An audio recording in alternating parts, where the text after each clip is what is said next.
अध्यात्म विज्ञान कोई धर्म या संप्रदाय नहीं है, ये स्पिरिचुअल साइंस है जो कुदरत के कानून पर आधारित है। ये विज्ञान पूरे ब्रह्मांड के सभी रहस्यों को उजागर करता है और जीवन के सभी पहलुओं को समझने के लिए एक नई दृष्टि देता है। इसी को आर्ट ऑफ विजन कहते हैं, दुनिया को देखने की एक नई दृष्टि, जो अध्यात्म विज्ञानी परम पूज्य स्वामी श्री कमलेशानंद जी के निर्देशन में सनातन सत्य का अनुसंधान कर हमारे जीवन को प्रकाशित करे। जय सच्चिदानंद। आध्यात्म विज्ञान सहज, सरल અને સુગમ છે અને આધ્યાત્મ વિજ્ઞાન એ આ કળિયુગનું મોટામાં મોટું આશ્ચર્ય અને અપવાદ છે। સામાન્ય રીતે કળિયુગની અંદર આવું વિજ્ઞાન હોતું નથી। ધર્મ વિજ્ઞાન ના હોય, કારણ કે ધર્મ એ સાંપ્રદાયિક સત્ય છે અને વિજ્ઞાન એ સનાતન સત્ય છે। એટલે આ કાળમાં સનાતન સત્ય ના હોય પણ સાંપ્રદાયિક સત્ય તો બધે ઠેકાણે, અને એને કારણે માણસો બચારા વિકલ્પમાં ફસાયેલા। કેવા વિકલ્પમાં ફસાયેલા? એ ક્યારે નિર્વિકલ્પી થાય નહીં, કારણ કે સાંપ્રદાયિક સત્યમાં જેને તમે સત્ય માનો છો બાકી બધું પછી અસત્ય થઈ ગયા છે। રામને માનતો હોય તો કૃષ્ણને ના માને, કૃષ્ણને માનતો હોય તો મહાવીરને ના માને, મહાવીરને માનતો હોય તો શિવને ના માને, અને શિવને માનતો હોય તો સ્વામિનારાયણને ના માને। એને સાંપ્રદાયિક સત્ય કહેવાય, એ સનાતન સત્ય કહેવાય? સનાતન કહેવાય? સનાતન એટલે જીવ માત્ર ને લાગુ પડે, માને કે ના માને, એને સનાતન સત્ય કહેવાય। સાંપ્રદાયિક સત્ય તમે માનો તો લાગુ પડે અને ના માનો તો ના લાગુ પડે। હા કે ના? સમજાય છે? એટલે સાંપ્રદાયિક સત્યથી ક્યારેય નિવેડો આવે નહીં। સનાતન સત્ય એ સાચું ખોટું ના હોય, સાંપ્રદાયિક સત્યમાં સાચું ખોટું હોય। શું છે? અમારું સાચું ને તમારું ખોટું,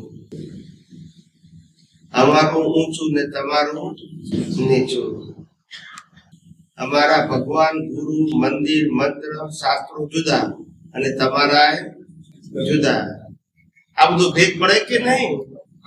પણ સનાતન સત્યમાં જીવ માત્ર માટે એક જ સરખું લાગુ પડે, કારણ કે સનાતન સત્ય એ કુદરતના કાનૂન ઉપર આધારિત છે। કોનો કાનૂન? હવે કુદરતનો કાનૂન એ તમારી માન્યતા પ્રમાણે કામ કરે કે માનો કે ના માનો તોય લાગુ પડે। એટલે એની અંદર કોઈ વ્યૂ પોઈન્ટ ના માનો તો અગ્રહ છે પણ લાગુ તો પડે, અને ધર્મમાં તો ના માનો તો ના લાગુ પડે। યસ કે નો? બોલતા નથી બધા? બધા જમીન આયા છો ને? હા, મેં કોઈ 3 દિવસના ઉપવાસો એવું નથી। હું સૌરાષ્ટ્રમાં જઉં તો બધાને કહું હુંકારો કરજો। શું કહું? કારણ કે જીવતા હોય તે જ કરી શકે, બોલતા નથી। મરેલા કરે કરે? એટલે આવું છે આ જગતની અંદર। જે સનાતન સત્ય છે એ હતું, છે અને રહેશે, પણ આપણે એને સમજી શકતા નથી, કારણ કે સનાતન સત્યને બતાવનારા હોતા નથી। સનાતન સત્ય બતાવે તો પછી મંદિર ને સંસ્થા ચાલે? બોલતા નથી, ના ચાલે। એટલે પછી કે ના જ કે, સમજાય છે? દરેકને પોતપોતાનો સંપ્રદાય ચલાવવો હોય તો સનાતન સત્ય કઈ રીતે કે એટલે આવી રીતે આખી આ દુનિયા રિલેટિવ સત્યની સાંપ્રદાયિક માન્યતાઓથી લૌકિક માન્યતાઓથી આ જગત ચાલ્યા કરે છે. પણ આ આધ્યાત્મ વિજ્ઞાન જે સનાતન સત્ય ઉપર આધારિત છે કે જે જીવ માત્રને લાગુ પડે છે, એ વિજ્ઞાન અનુભવી પુરુષ સિવાય કોઈ વ્યક્ત કરી શકે નહીં. સનાતન સત્ય દુનિયાની ચોપડીઓમાં ના શું ના હોય, ચોપડીઓમાં ના સમજાય છે. ચોપડીમાં આવે એટલે રિલેટિવ સત્ય થઈ જાય.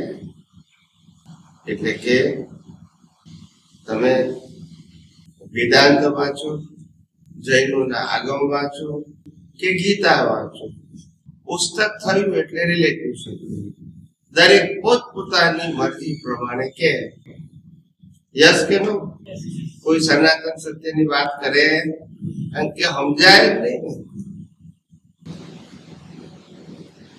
સમજાય છે? સનાતન સત્ય એ દ્રષ્ટિનો વિષય છે, એ આંખોનો વિષય નથી, એ ચોપડીઓનો વિષય. સમજાય છે? રિલેટિવ સત્યથી ઘણું ઉપર સનાતન સત્ય છે. અને જગતના લોકો રિલેટિવ સત્યથી ઉપર જઈ શકે.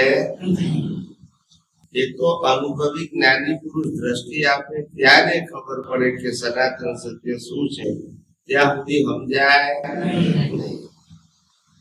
સમજાય છે? દ્રષ્ટિ આપનારા જોઈએ. શું જોઈએ? તે આધ્યાત્મ વિજ્ઞાન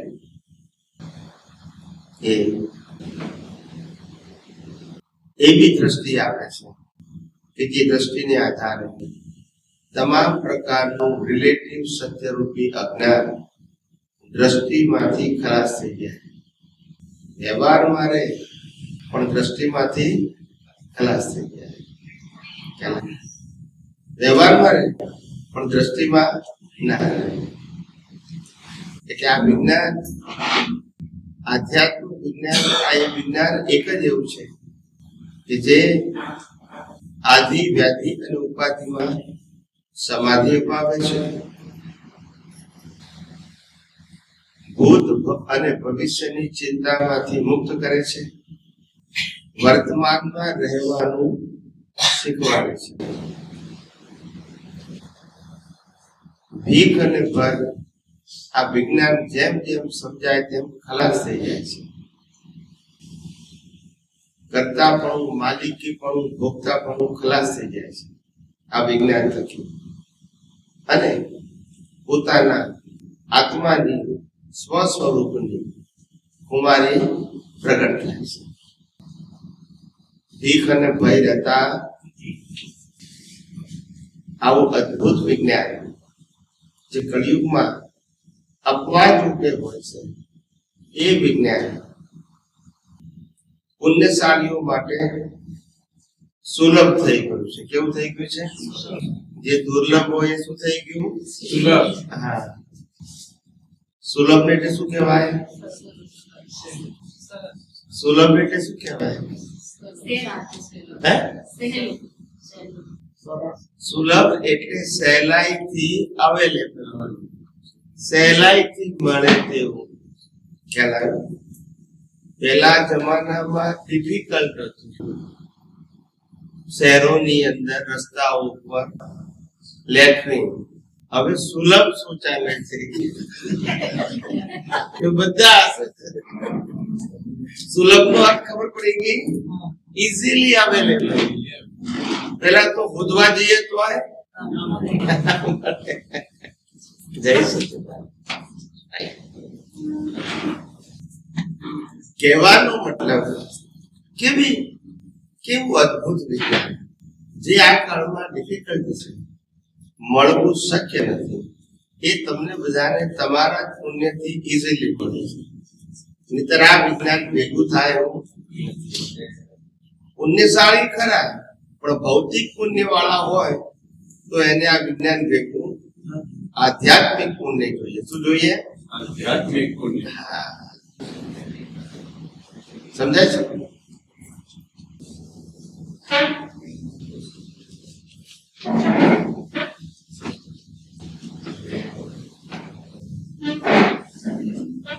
Recording in progress.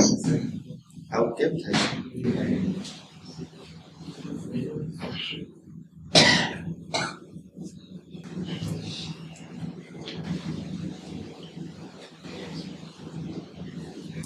એટલે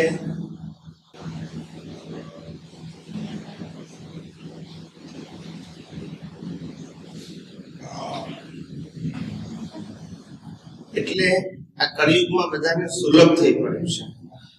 બાકી આ હોય નહીં, કળિયુગમાં ના હોય, સતયુગમાં જો વિજ્ઞાન હોય. અને આ કળિયુગની અંદર સુલભ થયું છે માટે જાણવું કઈક આપણી પુણ્ય છે.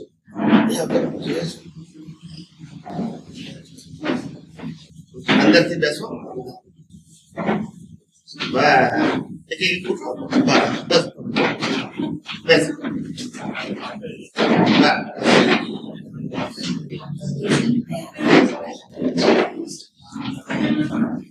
એટલે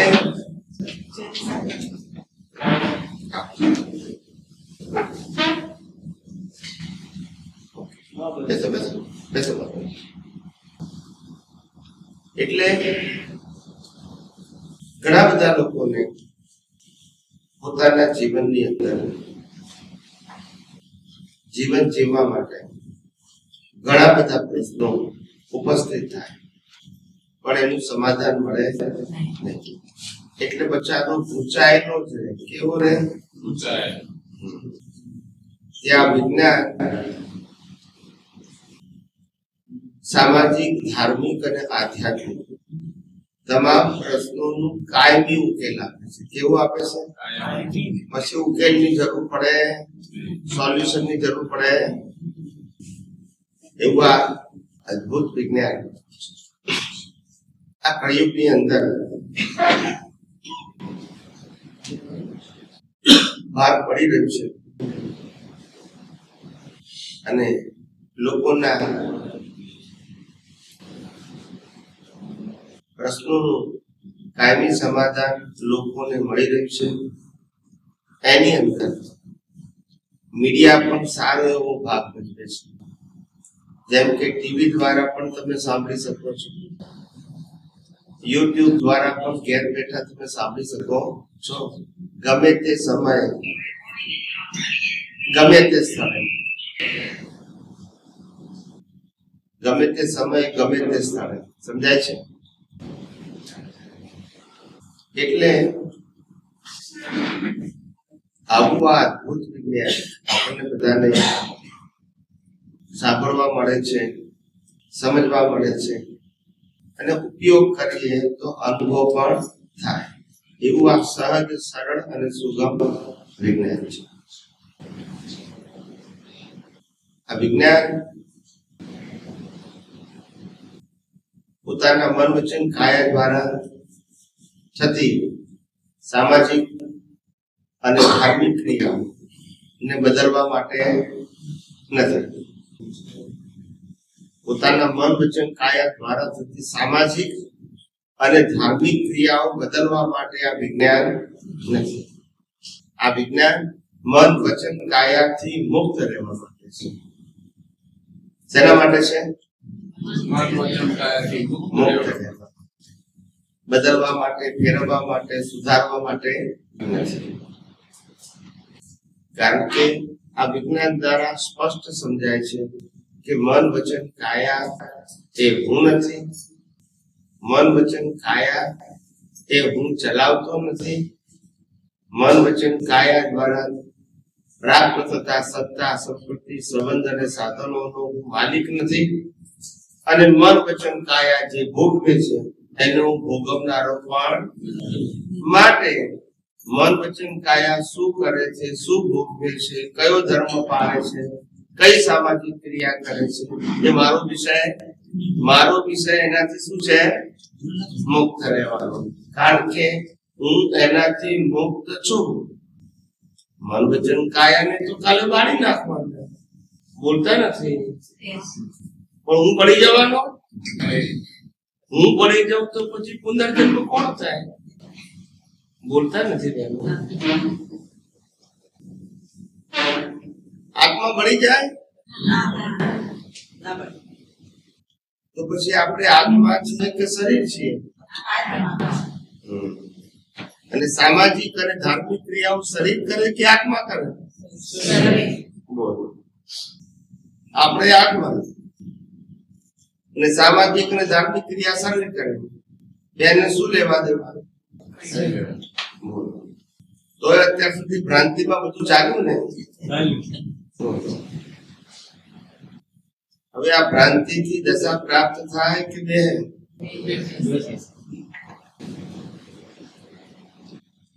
બધું ઊંધું જ્ઞાન. કેવું?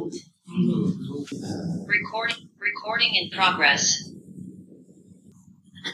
એટલે વારંવાર આ વિજ્ઞાન લોકોને સમજાય તો છે. જેમ જેમ આજે હજારો લાખો લોકો ટીવી ના માધ્યમથી પણ સાંભળે છે ને યુટ્યુબ ના માધ્યમથી પણ સાંભળે છે. હજારો લાખો લોકો દેશ અને વિદેશમાં. એટલે આ વિજ્ઞાન હવે ગુપ્ત રહ્યું નથી. સમજાય છે? પણ આ વિજ્ઞાન માસ ઓફ પીપલમાં જેવી રીતે ફેલાવવું જોઈએ એવી રીતે ફેલાયું નથી.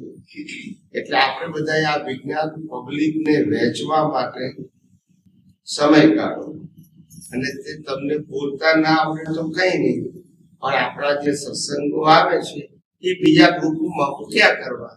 એ વાંચે કે ના વાંચે આપણને શું વાંધો છે? બોલતા નથી. આટલી બધી વસ્તુ આવે છે કે નથી આવતી વોટ્સઅપમાં? આપણને કઈ ના આવે છે તો આપણે મૂકવાની.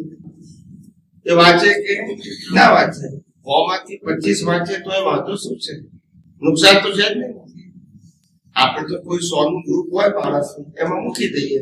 આપણે તો એક જ મૂકવાનું ને. પણ 100 પછી એમાંથી 25 સાંભળે તો નુકસાન. એટલે આટલું તો થાય કે નહીં? આટલો પ્રયત્ન કરવાનો. સમજાય છે? બીજું આપણા મિત્ર હોય, સગાવાના હોય, પડોશી હોય, જેઓને ઓછે વચ્ચે ઇન્ટરેસ્ટ હોય તે લોકોને વિડીયો મોકલાયા કરવો વોટ્સઅપમાં. સમજાય છે? એ 10 માંથી 2 જોવે તો એ વાંધો છે ના? સમજાય? ઘણા કે સ્વામીજી આટલી બધી મહેનત કરીએ ને છતાંય જુએ નહીં તો આપણને દુઃખ લાગે.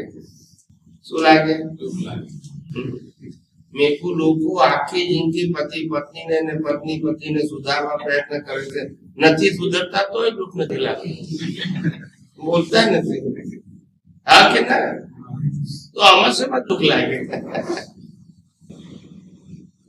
આખી જિંદગી મહેનત કરે તોય ના ચેન્જ થાય. બોલો.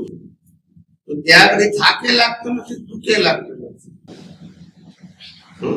એટલે આ બધી માન્યતાઓ છે. શું છે? અજ્ઞાન માન્યતા. વિશ્વની અંદર સારી વસ્તુ મૂકવી એ આપણો નમ્ર પ્રયાસ છે. આપણે કોઈને ફરજિયાત તો કરતા નથી કે તમારે સાંભળવું પડશે, માનવું પડશે, એવું તો કહેતા નથી. બરાબર છે? ગ્રુપમાં મૂકવું છે. જેને જોવું હોય તો જોવે, ના જોવું હોય તો રીડ કરી નાખે. કરેક્ટ? એટલે આવો પ્રયત્ન કર્યા કરવો. એમાંથી કોઈ જિજ્ઞાસુ હશે એ પામશે. જેની પુણ્ય હશે એને ભેગું થઈ જશે. ખ્યાલ આવે? અને પુણ્ય નહીં હોય તો નહીં ભેગું થાય. આપણો પ્રયત્ન કર્યા કરવો. શું કીધું? સમજાય છે? આપણું કામ પ્રયત્ન કરવાનું છે. શું કરવાનું છે? પ્રયત્ન કરવાનો. ને સફળતા નિષ્ફળતા જોવાની નહીં. તો કીધું આખી જિંદગી માણસ સુખ મેળવવા માટે પ્રયત્ન કરે છે. છેવટે ઉપર જાય છે ત્યારે દુઃખ લઈને જ જાય છે. તો પ્રયત્ન ચાલુ રાખે છે. થાકે છે. શ્વાસ મારવાનું કહેવાતું હોય તો પ્રયાસ તો સુખ મેળવવાનું જ હોય યસ કે નો એવું છે તો પછી સુખ મેળવવા માટે પ્રયત્ન કર્યા કરે છે આખું જીવન ખર્ચી નાખે છે આપણે તો કહેતા નથી નાના નાના પ્રયત્નો જે થાય કરી ચૂકવાના એક વસ્તુ છે કે આપણે આધ્યાત્મ વિજ્ઞાન કોઈને સમજાવીએ છીએ અથવા તો કોઈને સત્સંગ મોકલીએ છીએ આપણો આશય ચોખ્ખો છે દાનત ચોખ્ખી છે ખોરી કોઈ વ્યક્તિ આ વિજ્ઞાનને પામે સમજે અનુભવે એ આપણે દાનત છે બીજો કોઈ આશય નથી પછી શું વાંધો છે સમજાય છે એટલે ખાસ ધ્યાનમાં રાખવાનું કે આ આધ્યાત્મ વિજ્ઞાન એ પોતાને તો અનુભવવા માટેનું વિજ્ઞાન છે પણ બીજાને વહેંચીએ તો કોઈ નુકસાન નથી આવો પ્રયત્ન કર્યા કરો એ જગત કલ્યાણનો ભાગ જ છે શું છે તમે 10 જણને મોકલાવો એમાં એક જણને ગમી ગયું તો એનું જીવન તો બદલાઈ ગયું બરાબર કે નહીં એમાં આપણે નિમિત્ત બન્યા હતા શું બન્યા એટલે આવો પ્રયત્ન કર્યા કરવો સમજાય છે બધા એટલે આવું અદભુત વિજ્ઞાન આપણને બધાને મળ્યું છે જેનો આપણે વ્યક્તિગત લાભ ઉઠાવવાનો છે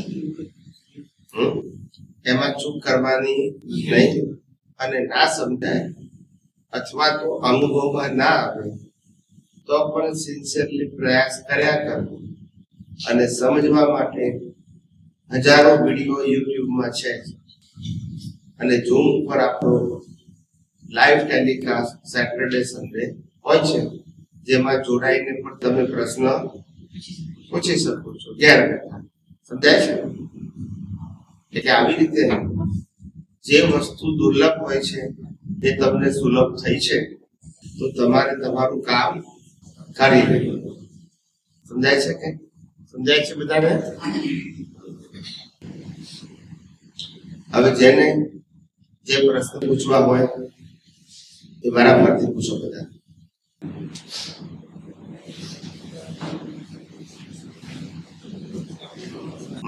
માઇકમાં બોલજો બેસીને જ બોલજો ઉભા થવાની ચાલુ કરજો જય સચિદાનંદ સ્વામીજી. જય સચિદાનંદ સ્વામીજી આગળ જેમ કીધું એવી રીતે જ વોટ્સઅપ પર જ અમને વિડીયો આવ્યા હતા અને અમે એવી રીતે જો ખબર પડી અને છેલ્લે જે નંબર અને એ આપેલો હોય એના આધારે જોડાયા બરાબર કે ભાવનાથી ભૂખ ની તો હમણાં કેલનપુર ગયો તો 2 દિવસ પહેલા તો ત્યાં એ ભૂખ મળી આપી આધ્યાત્મ વિજ્ઞાન ભાગ 2 કેલનપુરમાં હતી એવી રીતે ના બહાર એક રેક હતો રેકમાં જ મળી મને નવી ભૂખ મળી અને સ્વામીજી પૂછવાનું એવું હતું કે આપણા સત્સંગમાં સાંભળેલું તે વખતે બરોબર સમજાણું નહીં હતું કે જે આપે કીધું કે જે ઢંકાયેલો આત્મા છે એ પ્રતિષ્ઠિત આત્મા છે અને મૂળ આત્મા તો જેમ કે સૂર્યનો દાખલો આપ્યો હતો આપે કે વાદળ આવ્યા છે તો અહીંયા પ્રકાશ આવતો નથી એટલે મૂળ આત્મા ઢંકાયેલો નથી પ્રતિષ્ઠિત આત્મા ઢંકાયેલો છે સ્વામીજીએ જરા થોડું સમજાવો મૂળ આત્મા અને પ્રતિષ્ઠિત આત્માની વચ્ચે અજ્ઞાનના આવરણ છે મૂળ આત્મા અને પ્રતિષ્ઠિત આત્માની વચ્ચે અજ્ઞાનના આવરણ આવે છે એ હટી જાય તો સ્પષ્ટ વેદન થાય હટી જાય તો સ્પષ્ટ વેદન આ આવરણ વચ્ચે આવે છે શું આવે છે આવરણ વચ્ચે સમજાય છે હા સ્વામીજી શક્તિ તો છે શક્તિ લાવવાની નથી આત્મા છે આત્માની શક્તિ છે આત્માનો સ્વભાવ છે આત્માના ગુણો છે પણ અજ્ઞાનના આવરણ હોવાથી એ શક્તિનો અનુભવ થતો નથી